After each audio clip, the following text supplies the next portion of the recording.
we were really jittery the first half. We kind of expected that. Came out with a nice crowd. The students are there. And thought we were a little bit amped up.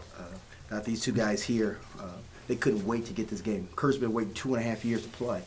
So, boy, he was a little antsy. And then my guy over here to the right really settled down in the second half and played. But great team effort. I thought, again, we just needed this type of game in a sense to get a lot of this stuff out. Our goal, we always talk about we want to hold teams to 60. I thought we held them 24 in the second half. Our defense settled down. We quit giving them wide open shots.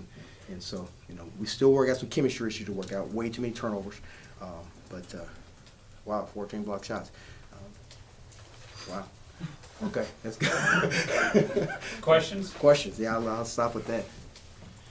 Kurt and Ryan both were talking about how good it felt to just get back out there and with your new team and get some reps. It felt real good. Like you said, I haven't been on the court in a long time, so after I got comfortable after the first half, we were just flowing. And when it's easy when they kick it in and you're surrounded by snipers, so you don't gotta worry about doing too much. It was cool to be out there with my new team. I really like these guys, and I think it's a good feel. It was nice to be back home, too. A lot of my family and friends was out there. I saw them in the crowd. So, we've been practicing against each other, and we finally got to play against somebody else. So we just, wanted to go out there and show what we've been working hard for since summertime. There was a moment in the second half, I think RJ had got called for a foul, and you came over and started telling him or showing him what they called. Was that? Yeah, because I think I had just fouled right before that, and the ref told me, you can't put your hand on him twice. So I was just trying to tell RJ, if you close out, tap him, and then, just play good defense. So, just to, calm him down and tell him, we all messing up out here. And that's part of the new rules in college basketball now. It's going to be a big change. If you listen to what college coaches are talking about across the country, this is a change. And I just told the guys right before I came in here, we could complain about it, but guess what? If I went to an NCAA meeting today, they'll probably happy because guess what? Scoring's up. That's what they want. They want scoring up, so it puts people at the free throw line. So we have to learn to adjust to it, and it's just going to be part of it. I think it helps us because of the type of players that we have. So we just need to be consistent, and can we keep doing this all the way through the season? That's going to be the key. Can it go all the way through the season? So everybody's exhibition games are taking sometimes 3 hours of play because there are a lot of fouls, but get used to that. I think that's what we're going to see for a while.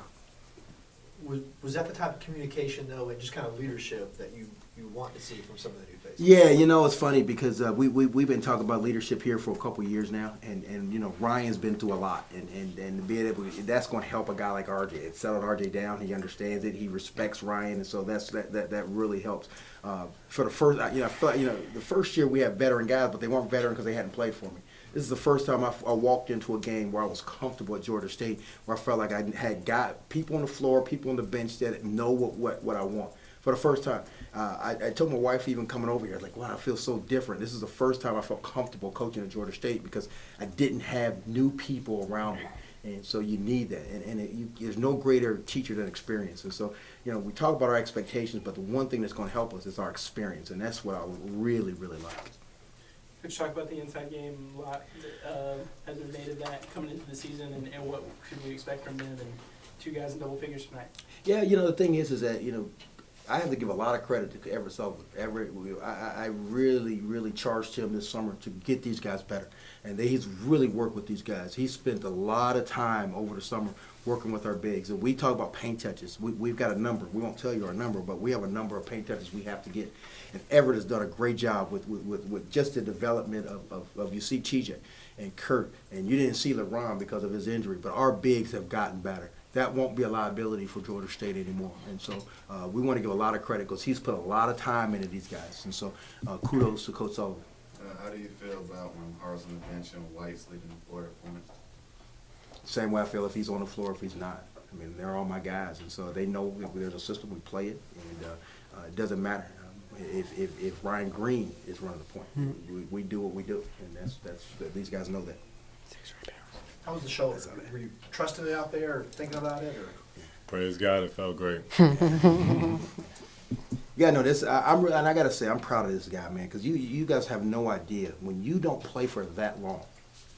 It's a very hard thing to do. And we had a little texting thing we had last night up until about midnight. I couldn't sleep, and I just wanted to talk to him a little bit. I called him because I know that, again, that's a tough thing to do, and I'm really proud. Boy, I mean, it just, not that we expect him to give those kind of numbers, but just to have that force is incredible. So I'm proud that he came out and was able to do this. 8 blocks, that's not a number that you usually see from someone who's been sitting for quite a while. Talk about that a little bit. It's crazy. They were coming in. They just kept coming in and waited till they left their feet, and I just threw it. So. What was the difference in the first and second half? Because they were successful coming in the first half. They double y'all up in rebounds. Rebounds. It was nerves, and what we did is that we wanted to play a certain way, and we told the guys that we've never seen this team play, so we had to make adjustments. And we talked about all year, all summer, that when we have to make adjustments, that's what great teams do. And we stopped, we made an adjustment, we flattened out our defense, our matchup a little bit, and then all of a sudden from that adjustment that we made, it took away what we call the short corner dive action. And then all of a sudden now we're in great rebound position. It left Kurt at home, so Kurt didn't have to close out to the corner. So again, these guys have to make the adjustments. We see the adjustments, we make them. And from the adjustments, that was because we practiced one way. We thought they were going to play a certain way, and they didn't. And so we made an adjustment with that. Coach Kurt mentioned the sharpshooters around him. I feel like a guy that kind of gets forgotten about with all the new faces is Rashad. And then you hit a couple big shots, and then 7 rebounds, two assists, a couple steals. He's a guy that is a senior and one of those veteran guys that you were talking about. And I think that's a great question. But and I said it, and I'll continue to say it. The key to our season is not these guys sitting here, not RJ. It's Rashad Richardson and Marcus Crowder. Those two guys have had probably the biggest development over that. Those two guys who accepted their roles of coming off the bench and making us. And again, when we get Marcus back and we'll get LaRon back, the strength of our team. But those guys right there will add the depth that we'll need. They'll be able to give these guys a rep. But that's the key. We talk about what Kurt and these guys do. We expect these guys. But those guys have to be the rock for us this year. Exhibitions don't count for red shirt. What's red shirt mean? You do this to me every game, every year, and I'm going to give you the same answer. But do exhibitions count toward red shirt? No, they do not. They do not. They could play both games if I decide. But I'm going to help you with this. I'm going to help you. Do not expect anyone to redshirt. I know you guys like the redshirt thing here. I've got a terrific AD, but in 5 years, who knows? God can call me up and I can be doing something else. So I want these guys to play for me right now. We're worried about this year. There's nothing more important about this year. We're not worried about 5 years from now, 4 years from now. Let's talk about today. And you see, be honest with you, this is a perfect example. I had 2 rotation guys that were out. So we had to use some guys. And so we're not even, that's not this year, not even for discussion. Just want to make sure RJ wouldn't kind of red shirt. Yeah, if he I'm gonna leave RJ alone. Yeah, he's good. Actually, he got 8 rebounds, and so I have to give him credit for that. Who was here from your family, Ryan? Who wasn't? It was people that came that I didn't even expect. My father, my mother, my best friend, my cousin's girlfriend, just friends from around the neighborhood. Everybody just came out. I guess they was trying to surprise me, give me a good welcome home present, I guess. Any other questions? Great. Thanks, guys. Thanks, Coach. You guys be Thank you, guys.